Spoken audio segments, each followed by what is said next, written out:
Hi, I'm Sonya White Jaguar. Welcome to White Jaguar Weekend Read, my weekly audiobook series. Today, I'm reading my free book, Writing Alan Rickman's Autobiography, a fan fiction romance.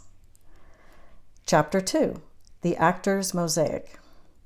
Alan owned a posh penthouse apartment close to the theater district. After he buzzed me in, I rode the elevator to the 7th floor. The actor greeted me at his door in jeans and an untucked silk shirt. He smelled of musky aftershave, and his hair looked damp as if he'd just showered. "Come in, darling," he said, opening the door wide. He smiled as he gave me a hug. "You look lovely." Self-conscious and still nervous, I wish I had worn jeans like Alan. I almost forgot about the bottle of cognac in my hand. "Oh," I said, "I brought this. I hope it's okay."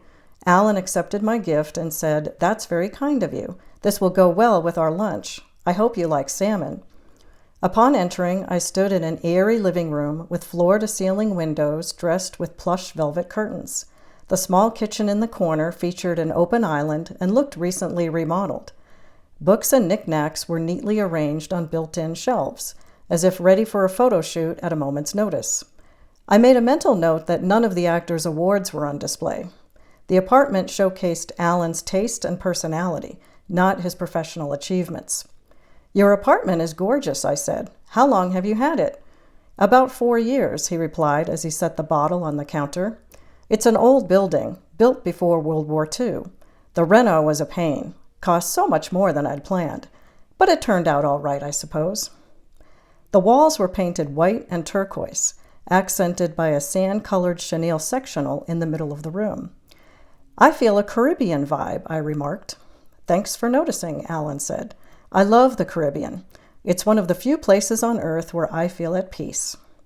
An old stone fireplace accented the wall adjacent to a set of sliding glass doors. Above the fireplace was a large watercolor painted in rich Caribbean blues. 2 fish were depicted in a circle, swimming in opposite directions. The image reminded me of the Ouroboros, an ancient symbol of a snake eating its tail, which represents the never-ending cycle of life and death. Alan caught me staring at the painting. "A friend made that for me years ago as a birthday present. She knows how much I like to paint watercolors. I had trained as an artist in my youth, and I am a quintessential Pisces. Most days I feel just like the fish in that painting, swimming out of sync." "I didn't know you were an artist," I said. "My ex-boyfriend is an artist." Apparently, there was something about Alan I could relate to after all. Although the relationship with my ex didn't work out, I understood the artist type: bohemian, mercurial temper, and constantly changing one's mind about things. That gave me some insight into what to expect from Alan on this project. Truthfully, I could see those traits in myself as a writer, too. Creative souls have similar temperaments. Gazing through the glass doors, I admired Alan's cozy terrace. In the center sat a round jacuzzi on a raised platform. Against the left wall was a 2-seater sofa. Between the sofa and the hot tub stood an easel holding what looked like a half-finished sketch of a garden bursting with beautiful blossoms. "I like the colors in the sketch out there," I told him. "I call that a doodle," Alan said. "I doodle when I have a lot of things on my mind. It helps me sort things out." Then I asked him if he had any favorite artists who had inspired him. He replied, "Talking about artists would be like asking me who my favorite actors and directors are. There are too many. If I tried to name them all, I'd surely miss some. I'd prefer to say that I was inspired by the emotion in their work. They have the ability to attract my attention and keep my eyes on the piece, and keep me asking questions. That's what's important to me as an artist, and as an actor and director. I suppose you could say I have the same expectations for each discipline." He poured us each a glass of cognac, and we sat on the sectional. As the small talk continued, Alan's casual openness helped me relax. He was a gentleman, and even if we hadn't been writing a book together, I would have enjoyed his company. As the conversation gradually drifted toward the subject of his book, I got up the courage to ask more probing questions. At one point, I said, "Some people crack and crumble under the weight of fame. I'm struck by how confident and grounded you are. You seem to handle the pressures with grace. How did you learn to do that?" Alan guffawed. Well, I almost cracked once. I thought I'd give up and go be a postman or something. We both laughed. After his smile faded, he continued in a more serious tone. Whatever idea people have of me, if they think that's the real me, I'm telling you right now, that isn't the real me. I don't even know the real me. They think they have me all figured out like a work of art at the gallery that's been studied by 1,000 other artists and critics. They think they know what got into the head of the artist when he created the piece. The guy was probably blind drunk when he painted it and doesn't have a clue where it came from. Alan laughed again. Let the art be what it is. I don't know why people want to know every last detail. They call that love. Let me into your head. Let me dissect you. I work as an actor and then I go home. I'm a person with basic needs and wants like everybody else. I've made mistakes that I've learned to let go of. Haven't you? All I could do was nod in agreement.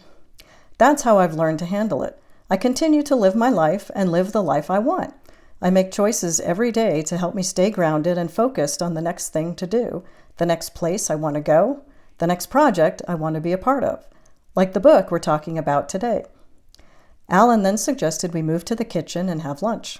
He had prepared a delicious salad, which he topped with pan-seared salmon. While we ate, he explained his expectations for his book. He said, I was asked to do it. It will help raise money for causes I believe in. I see the potential to reach people in communities I wouldn't otherwise be able to reach, and help people in a different way. I wouldn't do it otherwise. I'm not a writer, and until recently I'd never seen myself doing this. I can't do it on my own.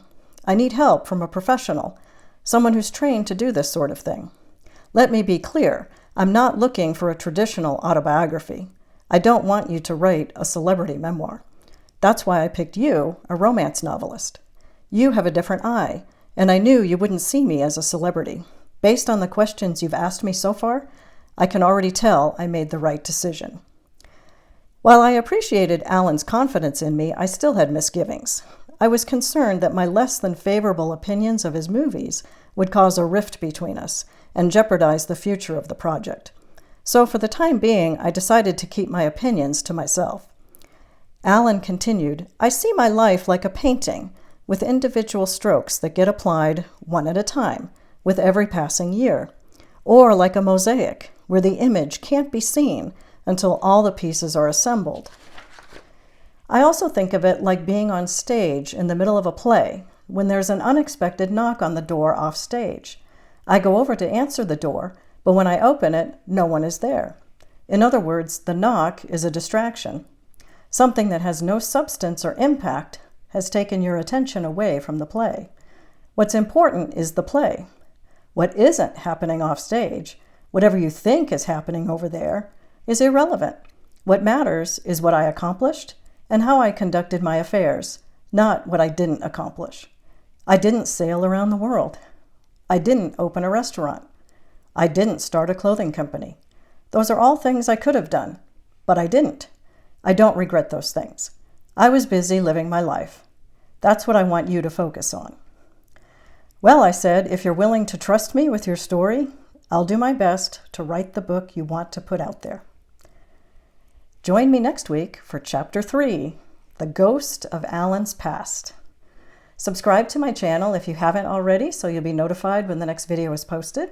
You can also sign up for my newsletter on my website, sonyawhitejaguar.com, and get notified that way. I send out newsletters twice a month. Thanks so much for watching. I'll see you next week.